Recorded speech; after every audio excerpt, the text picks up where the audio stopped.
আজ আস্ত আস্ত কাঁচামরিচ চিবিয়ে চিবিয়ে খাবো। তো ভাবছেন কিভাবে খাবো? খাওয়া কি যাবে? হ্যাঁ, খাওয়া যাবে। শীতের সকালে মুচমুচে কুড়মুড়ে আপনার পাকোড়া থাকবে না, তাই কি হয়? আজ আমি মরিচ দিয়ে পাকোড়া বানাবো। আপনাদের ভাই বাজার থেকে যে মরিচ নিয়ে এসেছে বেশ বড় বড় এবং লম্বা লম্বা ছিল। তো মরিচগুলোকে আমি এভাবে চার চার পিস করে করে ফেড়ে নিয়েছি। ফেড়ে নিয়ে ভিতর থেকে বীজগুলোকে বের করে দিয়েছি। আপনারা এভাবে ফেড়ে ফেড়ে নিতে পারেন। ফেড়ে নেওয়ার পরে এটাকে আমি কি করব, ভালো করে ধুয়ে নিব। পানি দিয়ে ধুয়ে নেওয়ার পরে ভালো করে ধুয়ে নিয়ে ঝালটাও একটু কমে যাবে। তো এই দেখেন আমি ভালো করে ধুয়ে নিচ্ছি। ধুয়ে নেওয়া হয়ে গেল। ধুয়ে নেওয়ার পরে আমরা এখন যেটা দিয়ে পাকোড়া বানাবো সেটার প্রস্তুতি নিব। বাটিতে আমি বেসন নিয়ে নিচ্ছি। আপনারা এখানে বেসন 1 কাপ মতো নিয়ে নেবেন।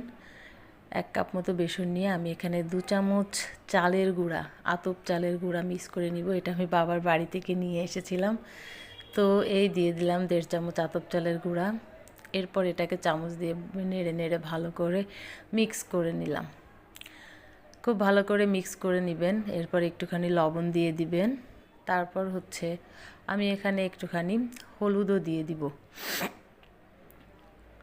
দিয়ে দিলাম একটুখানি হলুদের পর ভালো করে মিক্স করে এটাকে ব্যাটার করে মরিচগুলোকে চুবিয়ে ভেজে নিয়েছি।